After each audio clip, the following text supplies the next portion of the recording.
नमस्कार, मैं संजय सिंह और आप देख रहे हैं India TV news Bihar Jharkhand. आइए रुक करते हैं कुछ बड़ी और अहम खबरों की ओर। बिहार के मुजफ्फरपुर में प्रशांत किशोर ने एक संवाददाता सम्मेलन को संबोधित करते हुए बीजेपी पर खूब बरसे। उन्होंने कहा कि उनकी लड़ाई सीधा बीजेपी से बिहार चुनाव में है। इस बार शिक्षा और रोजगार के मुद्दे पर सीधा वार होगा। जनसुराज के मुखिया प्रशांत किशोर ने मोदी के बिहार दौरे पर भी सवाल उठाए हैं। इस प्रेस वार्ता के दौरान स्वास्थ्य मंत्री मंगल पांडे पर भी निशाना साधा। बिहार में होने वाले आगामी विधानसभा चुनाव में उन्होंने दावा किया कि 243 विधानसभा सीटों पर उनका जन स्वराज चुनाव लड़ेगा। इसको लेकर लगातार प्रशांत किशोर एक अधिनियम के तौर पर बिहार के सभी गांवों और पंचायतों का दौरा कर रहे हैं। इस दौरान उन्होंने यह भी दावा किया कि उन्होंने नीतीश कुमार के गांव कल्याण बीघा नहीं जाने दिया गया।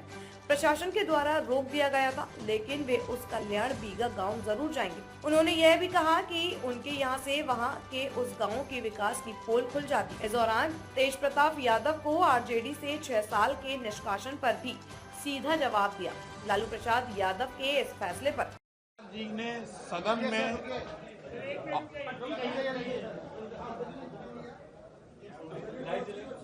व्यवस्था परिवर्तन का नारा दिया, जिसके तहत पूरे देश में सत्ता और कई जगह व्यवस्था का परिवर्तन हुआ। बिहार में आज तक वो परिवर्तन नहीं देखा, वो बदलाव नहीं देखा। तो बिहार की जनता को जाकर ये बता रहे हैं कि ये बदलाव के लिए आपके पास सही समय है। 5 महीने के बाद चुनाव है। एक बार अपने बच्चों के लिए जाति धर्म से ऊपर उठकर, नाली गली से ऊपर उठकर, भारत पाकिस्तान हिंदू मुसलमान छोड़कर एक बार बिहार में बच्चों के पढ़ाई रोजगार के लिए वोट दीजिए, नई व्यवस्था बनाने के लिए वोट दीजिए। यही संदेश लेकर जा रहे हैं। स्वास्थ्य सेवाएं बहुत अच्छी नहीं दिखी। जैसा मैं बता रहा हूँ, लोग गरीब आदमी जो है वो तो ग्रामीण चिकित्सकों के ही भरोसे है। बाकी शहरों में जो अस्पतालों की स्थिति है, वो 4-5 दिन पहले खबर आप लोगों ने चलाई थी कि एनएमसीएच में कोई भर्ती मरीज है जिसका पैर चूहा काट रहा है और स्वास्थ्य मंत्री बता रहे हैं कि यह मंगल काल चल रहा है। तो मोदी जी के लिए अमृत काल चल रहा है और मंगल पांडे के लिए मंगल काल चल रहा है। बाकी जनता अपना देख ले। चलिए बोलिए। जैसा कि जनसुराज की कोर कमेटी ने तय किया है, किसी दूसरे दल से पहले जून जुलाई महीने में हम लोग सबसे पहले उम्मीदवारों की घोषणा कर देंगे। चिंता मत कीजिए भैया, 100 दफे कह चुके कि जो राघोपुर से उम्मीदवारी की जो बात है वो पार्टी को तय करना है। पार्टी के किसी साथी ने मेरे नाम से आवेदन राघोपुर के लिए दिया था, लेकिन इसका मतलब ये नहीं है कि किसी ने आवेदन दे दिया तो हम राघोपुर से लड़ेंगे। पार्टी तय करेगी कि राघोपुर से लड़ना है तो राघोपुर से लड़ेंगे। पार्टी तय करेगी कि मुजफ्फरपुर से लड़ना है तो मुजफ्फरपुर से लड़ेंगे। पार्टी तय करेगी कि नहीं लड़ना है, टिकट आपको नहीं मिलेगा तो नहीं लड़ेंगे। चलिए। अस्पताल और स्वास्थ्य की दावा करते हैं। मुजफ्फरपुर में छोटा बड़ा एक दर्जन से ज्यादा पुराना अस्पताल है और बड़ा अस्पताल भी है जो बदहाल है और बंद है, वहाँ पर व्यवस्था नहीं है। जबकि स्वास्थ्य मंत्री बिहार का कह रहे हैं कि मंगल काल चल रहा है बिहार में। भाई, मंगल काल उनका चल रहा है क्योंकि लूटपाट करके बहुत रुपया कमा लिए हैं। मंगल काल उनका तो जरूर चल रहा है, ठीक बात है। बिहार के लोगों को का मंगल काल तो चल नहीं रहा है। जो लोग बीमार पड़ रहे हैं, खासकर गरीब परिवार के लोग, उनको पता है कि बिहार का स्वास्थ्य सेवाओं के नजरिए से मंगल काल नहीं है। यहाँ के जो पूरी स्वास्थ्य व्यवस्था है वो ग्रामीण चिकित्सकों के ही कंधे पर है। खासकर जितने गांव में तो मैं गया हूँ, 5000 गांव में, मुझे कहीं पर सब सेंटर या पीएचसी रेफरल हॉस्पिटल कहीं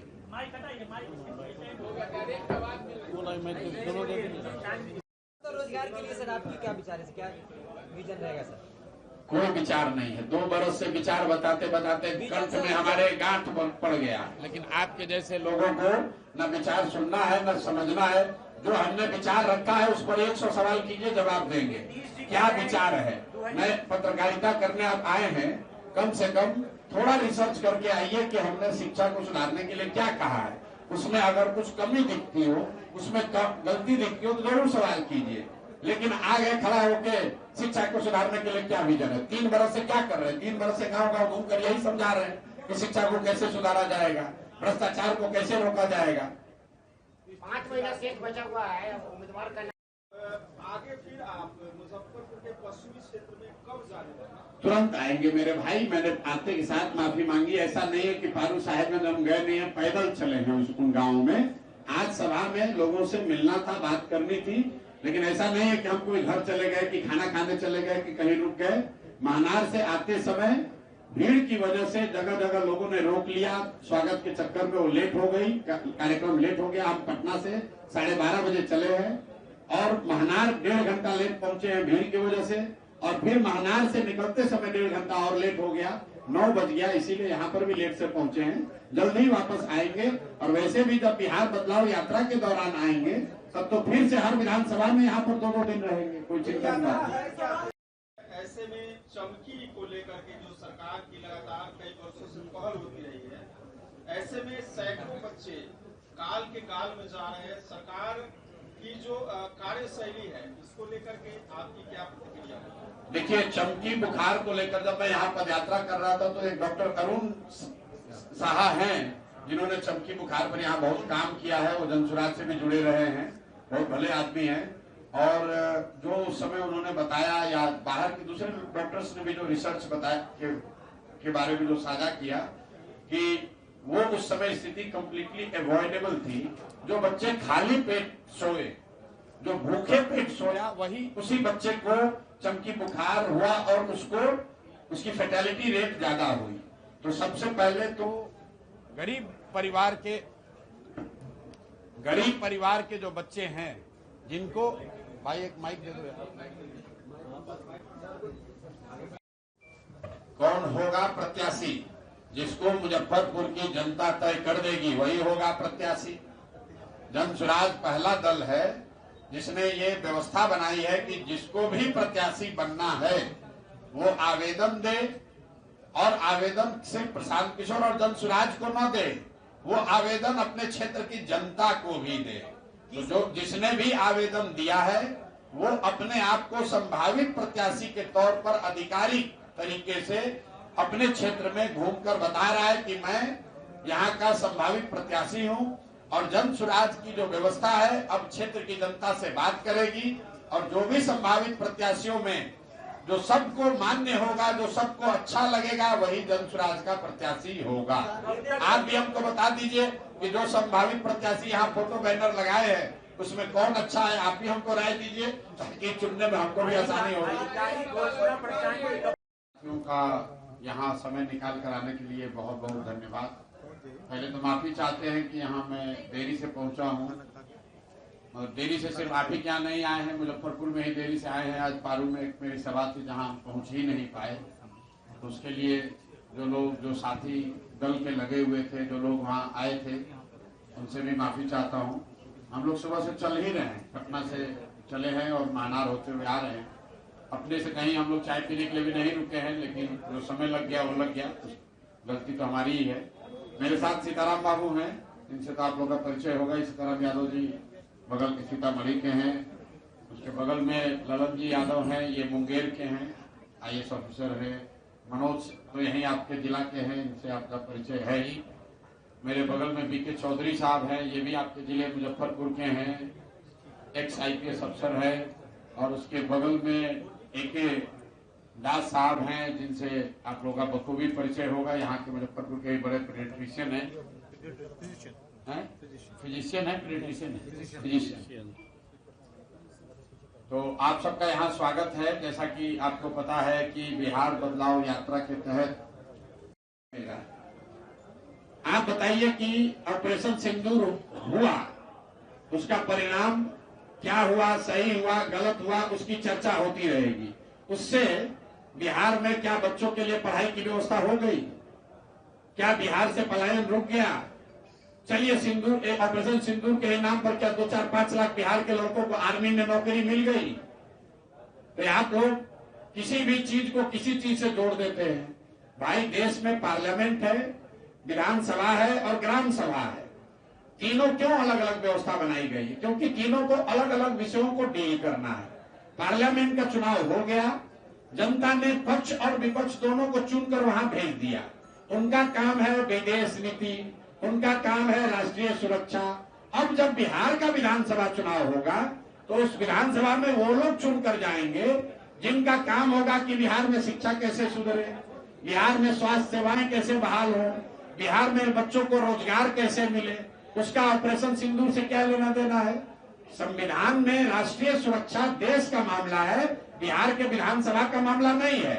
अब आप बताइए कि ऑपरेशन सिंदूर का मुखिया के चुनाव पर क्या असर होगा?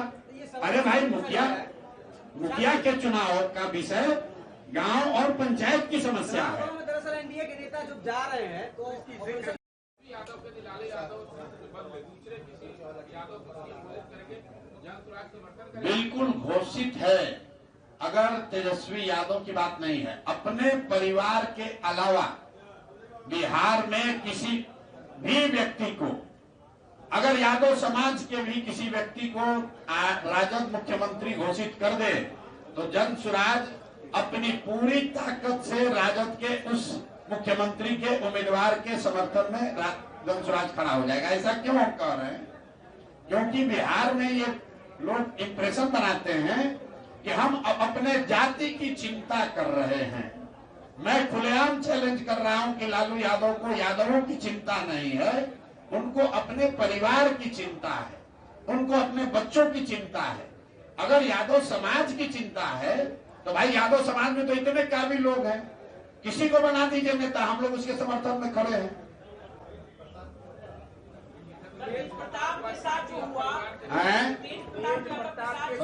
प्रधान जी सवाल है, प्रधान जी तेज प्रताप जी के साथ क्या हुआ है? लालू यादव ने लालू यादव को पार्टी से निकाल दिया है 6 साल के लिए। क्या लालू जी ने किसको पार्टी से निकाल दिया? तेज प्रताप को तेज प्रताप अपने लड़के को।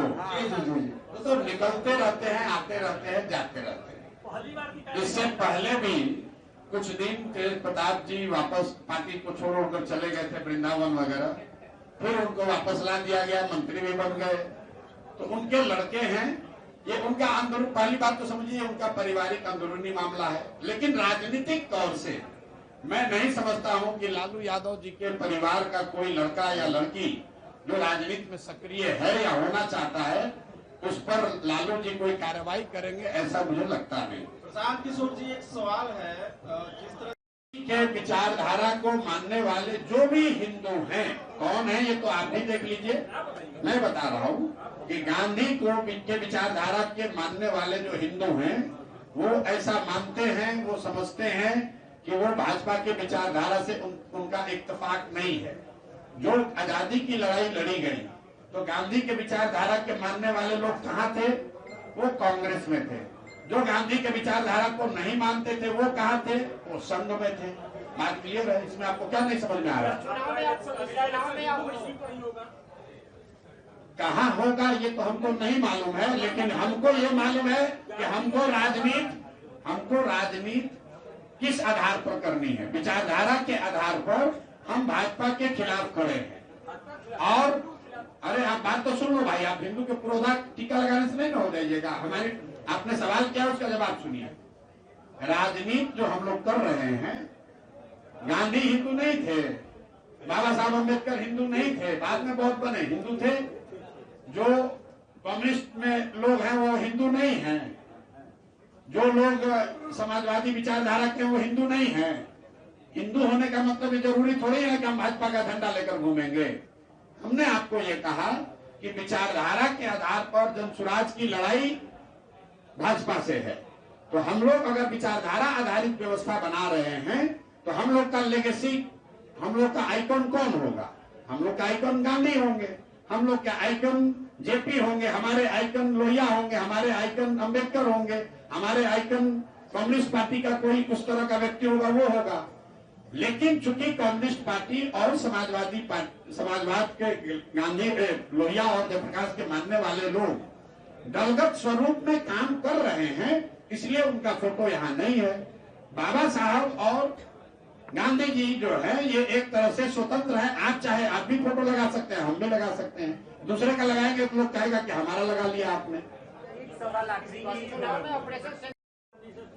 है जी, क्या महात्मा गांधी से शुरू की आपने वो आपकी तस्वीर में है जनसुराज की, अब अम्बेडकर जी आए हैं, आगे तीसरा कोई चेहरा जुड़ेगा? नहीं, देखिए, मतलब इस बात की गंभीरता को आप लोग समझिए।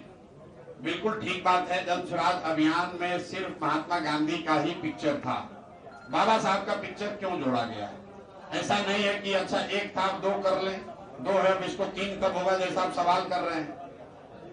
विचारधारा के आधार पर हम लोगों की लड़ाई, जन स्वराज की लड़ाई भाजपा से है, और विचारधारा के आधार पर भाजपा से कौन लोग लड़ रहे हैं?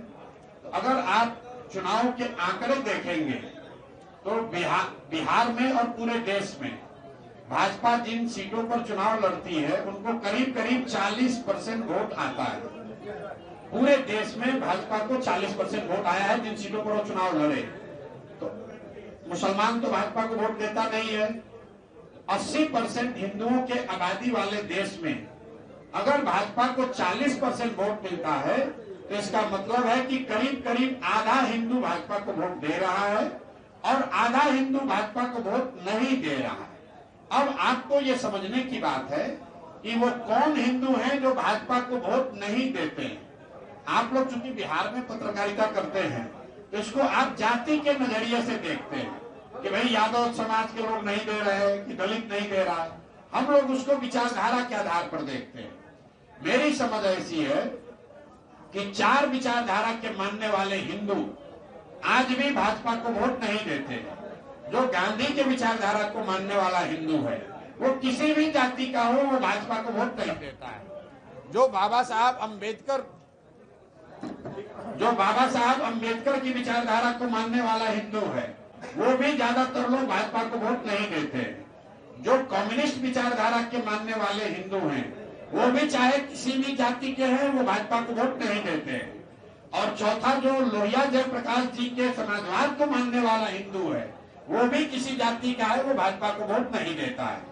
तो इन 4 विचारधारा के हिंदू समाज के लोग, इन 4 विचारधारा के मानने वाले लोग अगर मुसलमानों के साथ राजनीतिक और सामाजिक गठजोड़ बना ले तो भाजपा को विचारधारा के आधार पर और जमीन पर चुनौती दी जा सकती है। अब कम्युनिस्ट पार्टी के विचारधारा के मानने वाले लोग तो कम्युनिस्ट के दल में हैं, तो वो फोटो तो हम लोग लगा नहीं सकते हैं। और समाजवादी पार्टी जो लोहिया और जेपी के मानने वाले लोग हैं वो लोग भी यहाँ दल चला रहे हैं जदयू के नाम पर, तो बच गए 2 लोग। तो हम लोग का ऐसा मानना है कि गांधी और बाबा साहब के विचारधारा के मानने वाले लोग अगर ये साथ में आ जाएं और मुसलमानों के साथ मिलकर एक राजनीतिक सामाजिक गठजोड़ बना ले तो करीब करीब 40% वोट यहाँ मिल सकता है और उसी के आधार पर भाजपा को चुनौती दी जा सकती है, विचारधारा के आधार पर भी और चुनाव में भी। इसलिए 2 पिक्चर है, इसलिए नहीं है कि एक था तो 2 कर लिए, 2 है तो 3 कर लिए। लोकतंत्र में जन बल के आगे कोई बल नहीं है। अगर आपका मोर्चा से तात्पर्य किसी गठबंधन से है तो फिर हर सभा में कहा है, मैंने रिपीट कर देता हूं, जन स्वराज 243 सीट लड़ेगा। न चुनाव से पहले समझौता न चुनाव के बाद समझौता।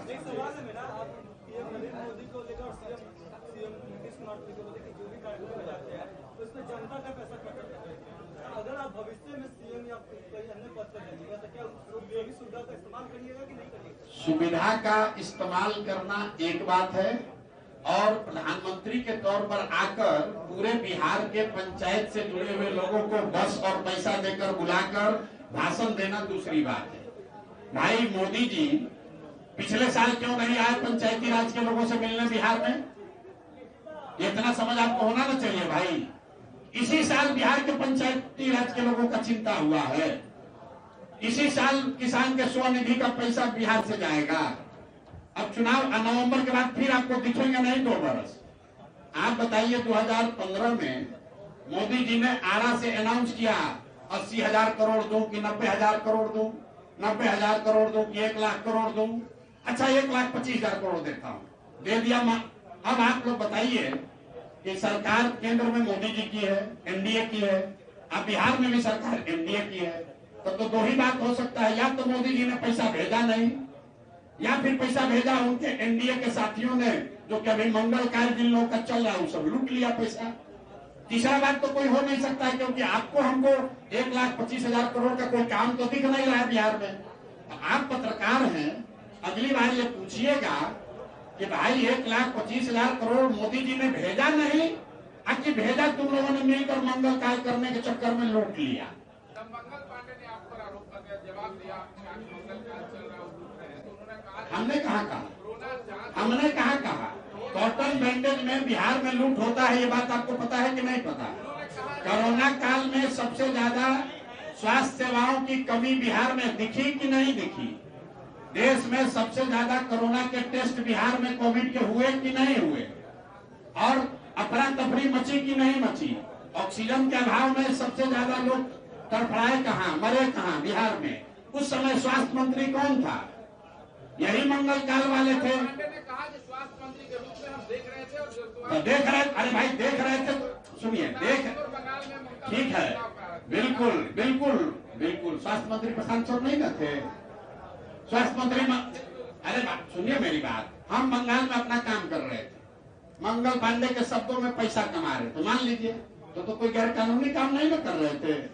स्वास्थ्य मंत्री देश के, बिहार के आप न हैं, बंगला में आप न रहते हैं, टैक्स पेयर के बिहारियों के पैसा से गाड़ी पर आप न चल रहे हैं, तो जवाबदेही आपकी है। आपकी कोई बिहार का लड़का वकील है अभी हार्वर्ड में, तो कहिएगा कि हार्वर्ड में पैसा कमा रहा है, तो भाई वो अपना काम करने गया है। एक पॉलिटिकल इशू है, बार बार जदयू के नेता नीतीश कुमार के बेटा का नाम पूछा हुआ है।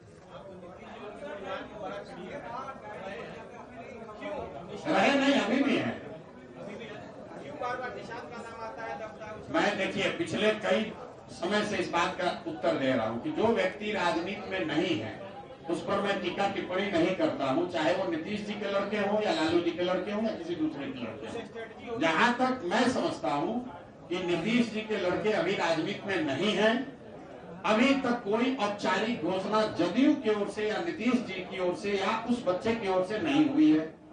तो बाकी जो चीज चल रहा है वो खाली स्पेकुलेशन है, जिसका कोई महत्व नहीं है, इसीलिए उस पर टिप्पणी नहीं करते हैं। अगर जदयू से या नीतीश जी से या निशांत के द्वारा खुद ऐसा कहा जाएगा कि हम राजनीति में आ रहे हैं, तब उस पर टिप्पणी की जाएगी।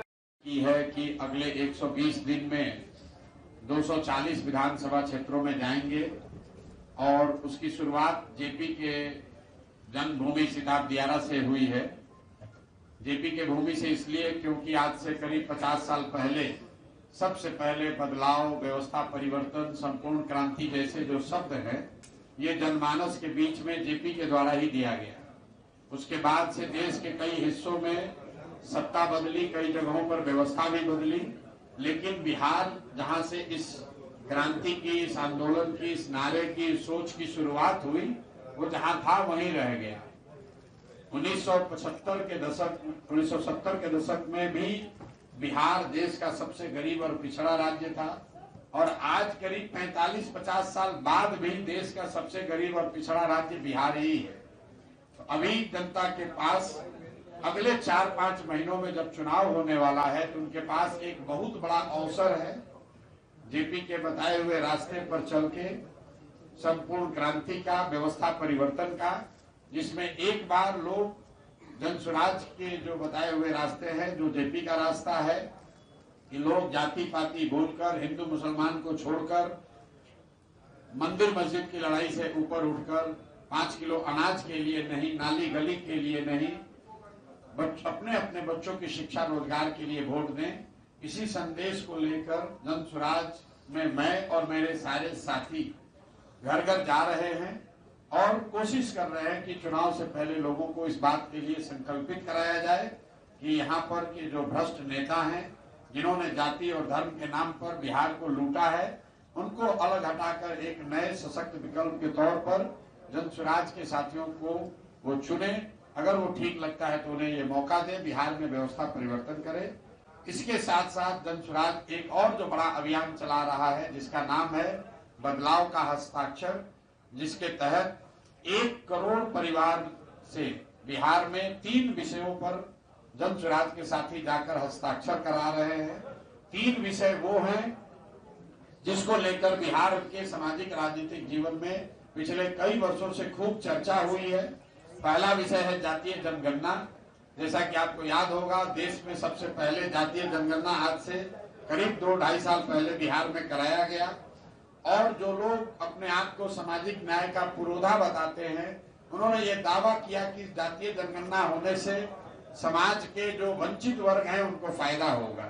तो जब जातीय जनगणना का रिपोर्ट आया 2023 को 7 नवंबर को सदन में रखा गया बिहार विधानसभा में, उसमें सबसे जो समझने वाली बात निकल के आई कि 30-35 बरस सामाजिक न्याय के नाम पर राजनीति करने वालों के सरकार में रहने के बावजूद जो सही मायनों में सामाजिक, आर्थिक और शैक्षणिक तौर पर पिछड़े वर्ग के लोग हैं, उनको कोई लाभ नहीं हुआ। एक उसका प्रमाण ये है, एक आंकड़ा आपको दे देता हूं, क्योंकि आप लोग भी जातीय जनगणना जब हो रहा था तो रोज सवाल कर रहे थे। जब जनगणना का रिपोर्ट आया तो कोई चर्चा नहीं हो रही। बिहार में आजादी के 78 साल के बाद सिर्फ 3, उसी जातीय जनगणना रिपोर्ट में लिखा हुआ है कि 3% से कम एससी समाज के, दलित समाज के लोग 12वीं क्लास पास करते हैं। जिस अति पिछड़ा समाज की रोज यहाँ चर्चा होती है, बैठकें होती है, आंदोलन होता है, वोट की बात होती है, 5% से कम अति पिछड़ा समाज के बच्चे ही 12वीं क्लास पास कर रहे हैं। और मुसलमानों के बीच ये आंकड़ा 7% से कम है। 7% से कम मुस्लिम समाज के बच्चे ही 12वीं क्लास पास करते हैं। मैं ये सिर्फ आंकड़ा इसलिए दे रहा हूं कि जब भी जातीय जनगणना की बात होती है तो आप लोग सीधा इसको आरक्षण से जोड़ देते हैं। नेता चाहता है कि अगड़ा पिछड़ा लड़ाई हो जाए, आरक्षण की बात हो जाए। आप जरा समझिए कि आरक्षण चाहे 10% हो या 100%, अगर आपका बच्चा 12वीं ही पास नहीं कर रहा है तो आरक्षण का लाभ आपको मिलेगा कैसे? उसी जातीय जनगणना के आधार पर 23 या 24 नवंबर को 2023 में नीतीश कुमार, और उस समय देखिए अभी नीतीश जी का बिजली है आया गया, ऑपरेशन सिंदूर या इस तरह की राष्ट्रीय सुरक्षा और सेना के किए गए काम को अपने राजनीतिक फायदे के लिए इस्तेमाल कर रहे हैं, उनका चरित्र ही वो आपके सामने है। आप वो देख लीजिए और तय कर लीजिए। जब ऑपरेशन सिंदूर हुआ तो उसमें तो पक्ष विपक्ष सारे लोग, चाहे आप किसी पार्टी के वोटर हैं, आपने सबने समर्थन किया सरकार का। और जब ऑपरेशन सिंदूर हो गया तो झंडा लेकर खाली भाजपा वाले घूम रहे हैं। तो भाई तिरंगा यात्रा अगर कोई निकालेगा तो देश की जनता निकालेगी। देश की जनता ने समर्थन किया था। तो जब लड़ाई लगी तो देश की जनता, और जब लड़ाई खत्म हुई तब उसका तिरंगा यात्रा पर एक अधिकार भाजपा वाले ने कर लिया, फिर नया तरीका बना लिया है। तो मोदी जी 29 को आ रहे हैं, तो आपको सूचित कर दें कि आपके टैक्स के पैसे से 2-4-10 लाख रुपया आपका और अब मोदी जी के सुरक्षा पर और मीटिंग पर खर्चा होगा। क्योंकि मोदी जी जितनी बार बिहार आते हैं तो बिहार को क्या देते हैं नहीं देते हो तो बाद में गणना होगी। आपके हमारे पैसे से यहाँ आ रहे हैं क्योंकि प्रधानमंत्री हैं। अभी मधुबनी में आए थे, पूरे राज्य के पंचायत से जुड़े हुए नेताओं को इकट्ठा किया गया, करोड़ों रुपया बिहार सरकार का खर्चा हुआ है। आप मुजफ्फरपुर में अपने डीएम से जाकर पूछिएगा कि कितना रुपया आप लोग आरटीआई लगाइए कि कितना रुपया लगाकर मुजफ्फरपुर से चुने हुए प्रतिनिधियों को मधुबनी के सभा में ले जाया गया। और मधुबनी में उन्होंने घोषणा क्या की? मधुबनी में मोदी जी ने घोषणा की, देखिए ऊपर वाला भी है, उनके मुंह से निकला क्या कि सहरसा कहना चाह रहे थे, सहरसा का प्रोनाउंसिएशन गलत कर दिए, लेकिन कहना ये कहा उन्होंने ये कि सहरसा से गुजरात और महाराष्ट्र जाने के लिए नई वंदे भारत ट्रेन चलेगी ताकि श्रमिक परिवार, ध्यान दीजिए, श्रमिक परिवार के बच्चों को जाने में सुविधा हो। और यहाँ पत्रकार और लोग, हम लोग ताली बजा रहे हैं कि मोदी जी वंदे भारत देकर गए। वंदे भारत किस लिए दिए हैं कि आपका हमारा बच्चा यहाँ मुजफ्फरपुर से, मधुबनी से, दरभंगा से मजदूर बनकर जाएगा गुजरात में काम करने, तो फैक्ट्री लगेगा गुजरात में, और आपका हमारा बच्चा जाएगा ट्रेन में बैठ के वहां मजदूरी करने। अब बिहार के लोगों का मत मारा गया, हम लोग ताली बजा रहे हैं कि 4 गो नया ट्रेन खुला है। आप कभी ये सुने हैं कि मोदी जी गुजरात में ये कहे हो कि भाई गुजरात से एक ट्रेन खुलेगी जिससे गुजरात के बच्चे जाएंगे तमिलनाडु, महाराष्ट्र में काम करने? अगर मोदी जी ये कह दें तो गुजरात में एक आदमी वोट नहीं देगा। लेकिन बिहार में तो राजनीति इसे पर है कि हमको 2 और ट्रेन खुल जाए ताकि हम लोग के बच्चे जानवर की तरह बैठ के यहाँ से जाए मजदूरी करने। अरे भाई, अंग्रेज भी यहाँ से रेलवे लाइन लगाया था। काहे लगाया था रेलवे लाइन? यहाँ से कॉटन और सारा सामान कोयला ढो के ले जाए। अंग्रेज भी पहले जहाज चलाता था। आपके हमारे बिहार के कितने पूर्वज गए हैं मॉरिशस, फीजी, जाकर वहां मजदूर बनकर मसाला का खेती करने।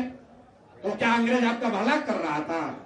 मोदी जी को ये ना कहना चाहिए था मधुबनी में कि भाई बिहार में चीनी मिल कब चालू होगा, कि यहाँ पर सीमेंट का फैक्ट्री कब लगेगा, यहाँ स्टील की फैक्ट्री कब लगेगी, कब बिहार के बच्चों का बाहर जाना रुकेगा।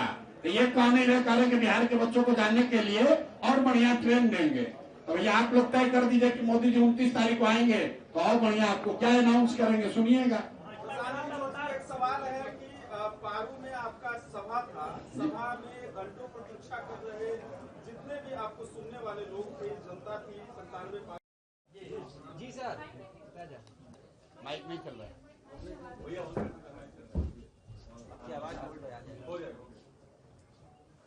जातीय जनगणना के रिपोर्ट के आधार पर 23 और 24 नवंबर को नीतीश कुमार जी, जो उस समय तेजस्वी यादव जी के साथ सरकार में थे, उन लोगों ने घोषणा की कि जातीय जनगणना में जो 94 लाख गरीब परिवार चिन्हित किए गए हैं उनको 2-2 लाख रुपया आर्थिक सहायता के तौर पर दिया जाएगा।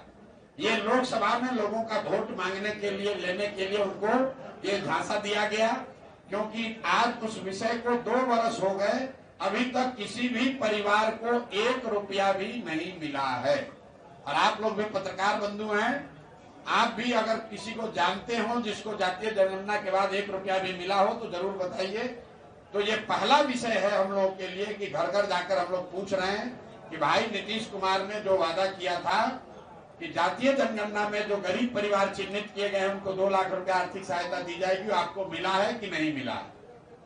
दूसरी बात, 2008 से दलितों के बीच नीतीश कुमार ने दलित महादलित का एक सिस्टम लाया और ये कहा कि जितने भूमिहीन महादलित हैं, अति पिछड़ा समाज के लोग हैं, उनको घर बनाने के लिए 3 डिसमिल जमीन दिया जाएगा। कुल 50 लाख परिवारों को ये लाभ मिलना चाहिए था। अभी सरकारी आंकड़ा आया है जिसमें दावा किया गया है कि 2,34,000 परिवारों को ही 3 डिसमिल जमीन मिला है। और भारत सरकार का रिपोर्ट आया है जिसमें ये बताया जा रहा है कि 2,34,000 में से करीब करीब 1,20,000 परिवार ऐसे हैं जिनको सिर्फ कागज पर ही ये जमीन दिया गया, जमीन उनको मिला ही नहीं। तो ये दूसरा मुद्दा है। और तीसरा मुद्दा है भूमि सर्वे का, जो कि यहाँ पर लैंड डिजिटाइजेशन के नाम पर सरकार पिछले 4-5 वर्ष से राजस्व विभाग के जरिए जो धन की वसूली कर रही है, ये बताया जा रहा है कि लैंड का डिजिटाइजेशन होगा, इससे भूमि सुधार की दिशा में काम होगा। सच्चाई ये है कि ये राजस्व विभाग के जरिए वंशावली बनाने के नाम पर, रसीद कटाने के नाम पर, दाखिल खारिज करने के नाम पर, जमाबंदी करने के नाम पर हजारों करोड़ रुपया का वसूली हो रहा है। और अभी सरकारी आंकड़ा जो आया उसमें पता चला कि ये 4-5 बरस के लूट के बाद, प्रयास के बाद सिर्फ 20% जमीन का ही डिजिटाइजेशन हुआ है। बिहार सरकार में जब ये योजना शुरू हुई, इसके बाद आंध्र प्रदेश में, तेलंगाना में योजना शुरू हुआ, वहां काम पूरा कर लिया गया। लेकिन बिहार सरकार की गलती की वजह से जो लूटपाट मची हुई है, उस वजह से सर्वे में सर्वे के नाम पर घर घर से पैसा लिया जा रहा है, लेकिन न लैंड का डिजिटाइजेशन पूरा हुआ, न भूमि सुधार की दिशा में कुछ आगे काम हुआ। तो इन 3 मुद्दों को लेकर हम लोग घर घर जा रहे हैं, जिसकी शुरुआत मैंने 18 तारीख को कल्याण बिघा से करी। कल्याण बिघा के पंचायत में तो हम पहुंचे, लेकिन आपने शायद देखा होगा नीतीश कुमार की प्रशासन ने हमको कल्याण बिघा गांव नहीं जाने दिया। ये दिखाता है कि ये सरकार की स्थिति क्या है। पूरे बिहार का बात छोड़ दीजिए, नालंदा का भी बात छोड़ दीजिए, नीतीश कुमार के अपने गांव में भी इन 3 मुद्दों पर लोग उनके विरोध में खड़े हैं। जब मैं हस्ताक्षर कराने गया तो पूरा प्रशासन लगकर उन्होंने कल्याण बिघा में मुझे जाने नहीं दिया, लेकिन उससे कोई फर्क नहीं है। हम लोग कल्याण बिघा फिर जाएंगे, आज नहीं तो कल जाएंगे जरूर। लेकिन उसके साथ साथ जो जन सुराज से जुड़े हुए साथी हैं, वो पूरे बिहार में घर घर जाकर 1 करोड़ लोगों का हस्ताक्षर लेंगे और जो मानसून सत्र होगा विधानसभा का, उसमें हम लोग 1 करोड़ लोगों का हस्ताक्षर लेने के बाद उस सदन में बैठकर बिहार की जनता को गुमराह करने वाले इन लोगों को जाकर इनका घेराव करेंगे हम लोग और इनको याद दिलाएंगे कि 2 वर्ष पहले आपने कहा था कि बिहार के 94 लाख परिवारों को 2-2 लाख रुपया दोगे, अभी तक किसी को नहीं दिया। आज से 15 साल पहले आपने कहा था कि भूमिहीन दलित, महादलित और अति पिछड़ा समाज के लोगों को 3 डिसमिल जमीन देना है, उसमें 10% लोगों को भी जमीन नहीं मिला। और तीसरी जो बात है कि भूमि सर्वे के नाम पर जो सबको परेशान किया जा रहा है, हजारों करोड़ रुपया वसूला जा रहा है, इसके बावजूद लैंड के रिकॉर्ड में भूमि सुधार की दिशा में कोई काम नहीं हुआ है। इन 3 विषयों को लेकर विधानसभा का घेराव मानसून सत्र में जनसुराज की ओर से किया जाएगा। तो ये 2 जो कार्यक्रम चल रहा है, बिहार बदलाव यात्रा जिसको मैं कर रहा हूं और बदलाव का हस्ताक्षर जो जनसुराज के हमारे सभी साथी कर रहे हैं, इसकी मैंने आपको जानकारी दे दी। उसी के तहत आज मैं मुजफ्फरपुर में था। महनार में एक हमारी छोटी सी सभा थी, उसके बाद पारू में एक सभा थी। पारू में मैं समय पर नहीं पहुंच पाया, जैसा कि आपको पता है। अभी हम मुजफ्फरपुर अभी पहुंच पाए हैं, तो एक बार माफी चाहते हैं सबसे। और अगर आपका कोई सवाल है तो आप सवाल कर सकते हैं, हमसे कर लीजिए या जो मंच पर बैठे हुए हमारे वरीय साथी हैं इनसे भी आप सवाल कर सकते हैं।